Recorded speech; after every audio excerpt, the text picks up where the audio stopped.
कहानी की शुरुआत होती है अफ्रीका के कालाहारी डेजर्ट से, जहां पर हमें डॉक्टर एंड्रयू को दिखाया जाता है, जो अपनी वाइफ के साथ यहाँ क्रिश्चियन मिशनरी में रहते हैं। आज उनका एक ऑपरेशन कामयाब नहीं हो पाया, जिस वजह से उनके पेशेंट की मृत्यु हो गई। वो बहुत ज्यादा दुखी होते हैं। तभी वहाँ पर एक आदमी आता है जो उन्हें बताता है कि यहाँ के जो मिलिटेंट ग्रुप्स के लोग हैं वो इस एरिया में आ चुके हैं, वो अमेरिकन को पकड़ रहे हैं। उन्हें आपके बारे में पता चल चुका है, जिसका मतलब ये है कि वो कभी भी यहाँ तक पहुँच सकते हैं। एंड्रयू अपनी वाइफ के पास जाता है जो यहाँ बच्चों को पढ़ाती है और कहता है कि हमें यहाँ से निकलना होगा, हमारी जान खतरे में है।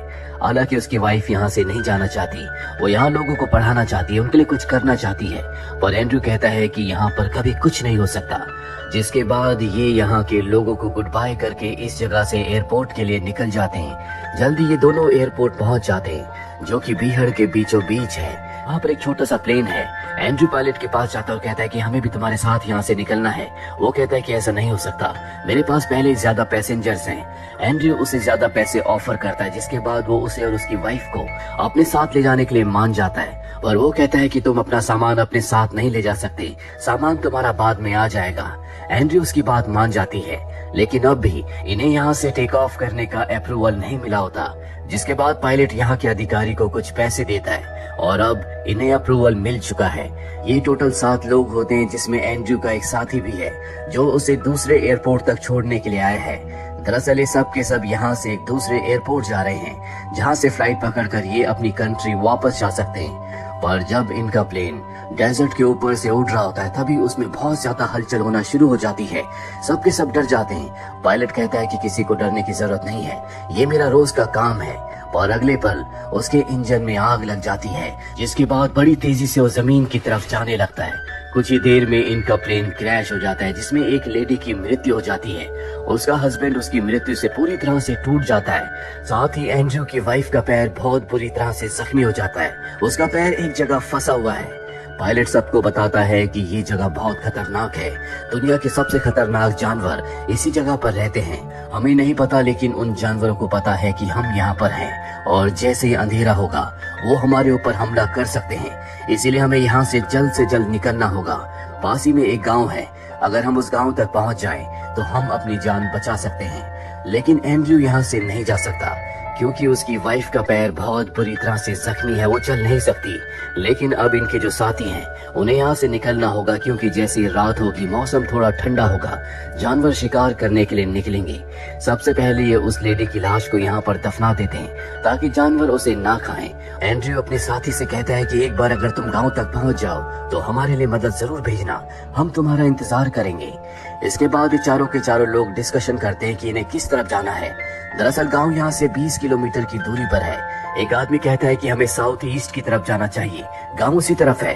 पर पायलट कहता है कि साउथ ईस्ट नहीं, वो साउथ वेस्ट की तरफ है और मेरे पास गन है। जो अपनी जान बचाना चाहता है वो मेरे साथ आए। सबको उसके साथ जाना पड़ता है और अब इस खतरनाक डेजर्ट में ये सब के सब गाँव की तरफ निकल पड़ते हैं। और कई घंटों तक चलने के बाद भी दूर दूर तक इन्हें वो गांव कहीं नहीं दिखता। ये सब बहुत ज्यादा थक चुके हैं, गर्मी के कारण बहुत प्यासे भी होते हैं। पायलट के पास थोड़ा सा पानी होता है, ये सब मिलकर उस पानी को पीते हैं। इनके सामने एक चट्टान है। पायलट का मानना ये है कि चट्टान के दूसरी तरफ इन्हें गांव जरूर दिखेगा। किसी तरह से चट्टान के ऊपर चढ़ते हैं, लेकिन वहाँ से देखते हैं कि गांव का कहीं कोई नामो निशान नहीं है। इनके सामने एक विशाल रेगिस्तान है, जिस तरफ जाने का मतलब है मौत। अब वो आदमी जिसने कहा था कि हमें साउथ ईस्ट की तरफ जाना चाहिए, वो पायलट से उसकी गन छीन लेता है और कहता है कि मैंने पहले तुम सबको समझाया था कि हम जिस डायरेक्शन की तरफ जा रहे हैं वो गलत है, हमें साउथ ईस्ट की तरफ जाना चाहिए था और अब हम उसी तरफ जाएंगे। लेकिन जो बाकी के लोग होते हैं वो ये कहते हैं कि हमें वापस प्लेन की तरफ जाना चाहिए, क्योंकि वही एक सुरक्षित जगह है। वहाँ पहुँचने के बाद हम दूसरी डायरेक्शन में जाएंगे ताकि हम जल्दी गांव तक पहुँच सके। लेकिन वो आदमी जिसने गन छीनी होती है वो अकेले ही अपने सफर पर अपनी दिशा की तरफ आगे बढ़ जाता है। ये सब के सब प्लेन की तरफ बढ़ना शुरू कर देते हैं। ये बहुत ज्यादा थके हुए हैं, लेकिन किसी तरह से जल्दी ये प्लेन तक पहुँच जाते हैं। पर ना तो वहाँ पर एंड्रयू होता है और ना ही उसकी वाइफ। चारों तरफ खून होता है, साथ ही प्लेन के ऊपर शेर के पंजों के निशान होते हैं। ये समझ जाते हैं कि शेर ने उनके ऊपर अटैक किया और दोनों को मार दिया। ये बहुत ज्यादा डर जाते हैं, क्योंकि शेर यहाँ पर दोबारा भी आ सकता है। ये अपनी जान बचाने के लिए वहाँ से थोड़ा आगे की तरफ बढ़ते हैं और तभी वहाँ पर एंड्रयू आता है जो पायलट को पकड़कर नीचे गिरा देता है। वो बहुत ज्यादा गुस्से में होता है। वो चीख चीख कर कह रहा होता है कि आज हम यहाँ पर तुम्हारी वजह से फंसे हैं। तुम एक लालची इंसान हो। तुमने पैसों के लालच में प्लेन को ओवरलोड किया, उसमें अपना बहुत सारा पर्सनल सामान भरा, जिस वजह से प्लेन क्रैश हो गया और मेरी वाइफ जख्मी हो गई। शेर ने उसके ऊपर हमला किया और उसे मार दिया। उसकी मौत के जिम्मेदार तुम हो। वो पायलट को मारना चाहता है, लेकिन तभी एक आदमी फ्लेयर गन चलाता है और एंड्रयू को वहाँ से दूर हटने के लिए कहता है। और अब इन्हें पता चलता है कि पायलट ने सच में अपने प्लेन में बहुत हैवी हॉर्न रखे थे, यानी जानवरों के सींग जिनकी बहुत ज्यादा कीमत है। दरअसल वो जानवरों की सींग की उनके अलग अलग बॉडी पार्ट्स की स्मगलिंग करता है। और अब एंड्रयू जो अपनी वाइफ की मृत्यु से बहुत ज्यादा दुखी है, वो उसके शरीर के बचे हुए हिस्सों को दफना देता है। साथ ही एक आदमी से कहता है कि मुझे और ज्यादा कोशिश करनी चाहिए थी, शायद मैं अपनी वाइफ को बचा सकता। वो कहता है कि शेर के खिलाफ तुम कभी कोई कोशिश नहीं कर सकते। तुम्हारी वाइफ की शायद यही डेस्टिनी थी, तुम्हें अपने आप को नहीं कोसना चाहिए।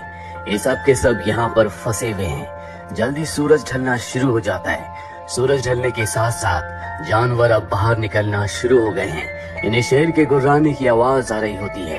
पायलट कहता है कि हम में से 3 लोग अपनी जान बचा सकते हैं, क्योंकि पायलट का जो केबिन है वो अब भी ठीक है, लेकिन 3 लोग से ज्यादा उसके अंदर नहीं जा सकते। और ये टोटल 4 लोग हैं। ये तय करते हैं कि टॉस में जो हारेगा उसे रात भर प्लेन के बाहर रहना होगा। टॉस में एक लड़का हार जाता है। ये उसे समझाते हैं कि रात भर तुम्हें जागना होगा, आग जलाकर वहीं पर बैठे रहना। जब तक तुम जागते रहोगे, जब तक आग जलती रहेगी, कोई तुम्हारे ऊपर हमला नहीं करेगा। एंड्रयू, पायलट और एक और आदमी, यानी कि वो तीनों के तीनों पायलट के उस केबिन के अंदर चले जाते हैं। धीरे धीरे कई घंटे बीत जाते हैं। पायलट बाहर आता और देखता है कि आग बुझने वाली है और वो लड़का सो रहा है, जिसके बाद वो उसे जगाता और कहता है कि आग को बुझने मत देना, क्योंकि अगर आग बुझ गई तो शेर या कोई दूसरा जानवर आकर तुम्हें मार देगा, क्योंकि उन्हें पता है कि हम यहाँ पर हैं, वो हमारे आसपास ही हैं। वो लड़का जाग जाता है। वो आग की फ्लेम्स को दोबारा बढ़ा देता है। पायलट वापस अपने केबिन में आ जाता है। दूसरी तरफ हमें इनके उस साथी को दिखाया जाता है जो अकेला ही गांव की तरफ निकल पड़ा था। उसके पास गन है, लेकिन चारों तरफ अंधेरा है। उसे शेरों की आवाज आ रही होती है। हालांकि वो अंधेरे में कई बार गोलियां भी चलाता है, लेकिन इसका कोई फायदा नहीं होता। गोलियों की आवाज एंड्रयू, उसका वो साथी जो इन्हें दूसरे एयरपोर्ट तक छोड़ने के लिए आया था, और पायलट भी सुनते, जो तीनों के तीनों पायलट के केबिन के अंदर हैं। वो समझ जाते हैं कि शेरों ने उनके साथी को मार दिया है। वहीं बाहर में उस लड़के को दिखाया जाता है जो एक बार फिर से सो जाता है, जिस वजह से आग बुझ जाती है। और अब इस डेजर्ट के जो बीस्ट हैं, यानी कि शेर, इनके प्लेन के चारों तरफ आकर गुर्राना शुरू कर देते हैं। एंड्रयू बाहर जाकर उस लड़के को बचाना चाहता है, इसीलिए प्लेन के यानी कि केबिन के दरवाजे को खोल देता है, जिस वजह से एक शेर अंदर आने की कोशिश करता है। ये बहुत मुश्किल से दरवाजे को बंद करते हैं और तब ये देखते हैं कि केबिन के अंदर एक सांप भी है जो एंड्रयू के साथी को काट लेता है। एंड्रयू का साथी बुरी तरह से जख्मी हो चुका है। एंड्रयू एक डॉक्टर है। वो उसके पैर को बांधकर उस जगह पर कट लगाता है जहाँ पर सांप ने काटा होता है। उसका उस जगह से खून बाहर निकलता है, जिस वजह से जहर उसके शरीर में नहीं फैलता। किसी तरह से पूरी रात ही उस केबिन के अंदर बिताते हैं। सुबह सब के सब बाहर आते हैं। एंड्रयू पूरी तरह से टूट चुका है, वो थक चुका है। उसने अपनी वाइफ को खो दिया। उसने अपने साथियों को अपनी आंखों के सामने मरते हुए देखा, इसीलिए अब वो यहाँ से कहीं नहीं जाना चाहता।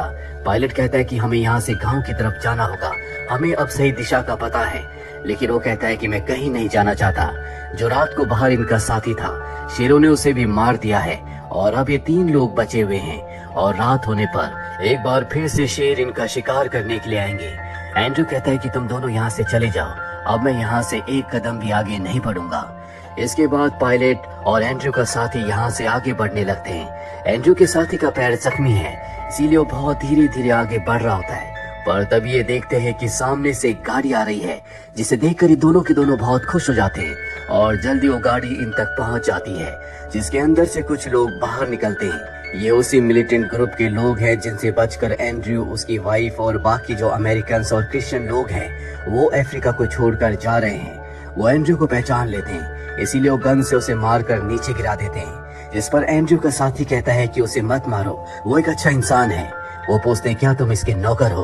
वो कहता है कि नहीं, मैं इसके साथ काम करता हूँ, इसकी मदद करता हूँ, क्योंकि ये हम जैसे लोगों की मदद करता है, उनका इलाज करता है। ये एक डॉक्टर है। और अब ये प्लेन को चेक करते हैं। जिसमें इन्हें बहुत सारे जानवरों के हॉर्न मिलते हैं, जो देखकर ये और भी गुस्से में आ जाते हैं। और अब वो एंड्रयू के सर पर गन तान देते हैं और कहते हैं कि तुम हमारे देश में आकर हमारे देश को लूटते हो, यहाँ से चोरी करके सामान को अपने देश ले जाते हो, इसीलिए अब तुम्हें कोई नहीं बचा सकता। पर तभी पायलट कहता है कि ये हॉर्न उसके नहीं बल्कि मेरे हैं, ये काम मैं करता हूँ। पर इससे पहले कि पायलट को मार दे, यहाँ पर जो एंड्रयू का साथी होता है, जो खुद एक अफ्रीकन है, वो उन्हें ऐसा करने से मना करता है, वो उन्हें समझा रहा होता है, जिस वजह से उन्हें गुस्सा आता है और वो उसी को मार देते हैं। यहाँ पर अब एंड्रयू और पायलट बचे हैं, बाकी सब लोग मारे जा चुके हैं। ये जो मिलिटेंट ग्रुप के 3 लोग होते हैं, इनमें से एक कहता है कि मैं ट्रक लेने जा रहा हूँ ताकि इस सारे सामान को अपने साथ ले जा सकूं, तुम इन दोनों का ध्यान रखना। और अब एंड्रयू को और पायलट को वही जमीन पर बैठा दिया जाता है। ये दोनों के दोनों मिलिटेंट ग्रुप के जो लोग हैं, उन पर गन तान कर उनके सामने बैठे होते हैं। कई घंटे बीत जाते हैं, जिस वजह से उन दोनों को नींद आ जाती है। और अब पायलट समझ जाता है कि उसके पास एक आखिरी मौका है, वो अपनी जान बचा सकता है, लेकिन इसके लिए उसे इन दोनों के ऊपर हमला करके उन्हें मारना होगा। वो एक आदमी के ऊपर हमला करता है और गोली चलाकर उसे मार देता है, जिस वजह से उसका साथी उठ जाता है। इससे पहले कि वो पायलट को गोली मारता, एंड्रयू उसकी गन पकड़ लेता है, जिस वजह से पायलट को गोलियां नहीं लगती। इन दोनों के बीच में हाथापाई होनी शुरू हो जाती है और इसी हाथापाई में गोली उस मिलिटेंट ग्रुप के आदमी को लग जाती है, उसकी मृत्यु हो जाती है। एंड्रयू उसे बचाने की बहुत कोशिश करता है, लेकिन अब इसका कोई फायदा नहीं है। एंड्रयू और भी टूट जाता है, क्योंकि वो एक डॉक्टर है, उसका काम लोगों को जिंदगी देना है, ना कि उन्हें मारना। पायलट उसे समझाता और कहता है कि हमें यहाँ से निकलना होगा, मैं तुम्हें यहाँ नहीं छोड़ सकता, हम जल्दी यहाँ से बाहर निकल जाएंगे। एंड्रयू का पैर भी अब जख्मी है, लेकिन किसी तरह से पायलट उसे सहारा देकर धीरे धीरे अपने साथ यहाँ से आगे बढ़ाता है। लेकिन वो बहुत ज्यादा जख्मी है, बहुत ज्यादा थका हुआ है, इसीलिए एक जगह वो गिर जाता है और पायलट से कहता है कि अब मैं यहाँ से आगे नहीं जा सकता। पायलट कहता है कि तुम्हें यहाँ से जाना होगा, देखो सामने एक चट्टान है, मैं तुम्हें वहाँ पर छोड़कर मदद लेने के लिए यहाँ से निकल जाऊंगा। और अब वो एंड्रयू को सहारा देकर उस चट्टान तक ले जाता है, और जब वो उसे ऊपर चढ़ा रहा होता है तो वो नीचे गिर जाता है। पायलट हार नहीं मानता, वो एक बार फिर से एंड्रयू को सहारा देता है और चट्टान के ऊपर ले आता है, जहाँ से वो देखता है कि गांव यहाँ से कुछ ही दूरी पर है। दरअसल अगर पहले ये इस दिशा की तरफ आए होते तो सब के सब बच जाते, लेकिन ये गलत दिशा की तरफ गए थे और अब वो शेर जो इनका शिकार करना चाहते हैं वो इनके आसपास ही हैं। दरअसल वो इनकी खून की गंध को सूंघ सकते हैं, लेकिन वो इन्हें देख नहीं पा रहे होते। पायलट को पता है कि जब तक वो अपने शिकार को मार नहीं देते वो इस जगह से नहीं जाएंगे। वो तय करता है कि वो अपना बलिदान देकर एंड्रयू की जान बचाएगा, क्योंकि वो एक अच्छा इंसान है, वो डॉक्टर है, वो इंसानियत के काम आ सकता है। साथ ही आज एंड्रयू उसी की वजह से यहाँ पर फंसा हुआ है। वो एंड्रयू के खून को अपने शरीर पर लगा लेता है और कहता है कि मैं शेरों का ध्यान भटकाने के लिए उस तरफ जाऊंगा, तुम यहाँ से निकलकर गांव की तरफ चले जाना। और वो उस तरफ भागता है जहाँ पर शेर होते हैं। शेर उसे मार देते हैं और अब एंड्रयू धीरे धीरे गांव की तरफ बढ़ने लगता है, लेकिन बहुत ज्यादा थके होने की वजह से कुछ दूर जाने के बाद वो गिर जाता है। तभी वहाँ पर हाइनाज आ जाते हैं जो उसका शिकार करने के लिए उसकी तरफ बढ़ने लगते हैं। एंड्रयू पूरी हिम्मत से उठता है और उन्हें डराने के लिए उनकी तरफ भागता है, लेकिन वो उससे डरते नहीं है, बल्कि उसे मारने के लिए उसकी तरफ बढ़ रहे होते हैं। और तभी इनके बीच में आसमान से एक बिजली गिरती है, जिससे डरकर हाइनाज वहाँ से भाग जाते हैं। एंड्रयू वहीं पर गिर जाता है और अगले पल बारिश होने लगती है। एंड्रयू को ऐसा लगता है जैसे उसकी वाइफ उसे लेने के लिए यहाँ पर आई है। वो अपनी वाइफ की विजन देख रहा होता है और इसी के साथ वो बेहोश हो जाता है।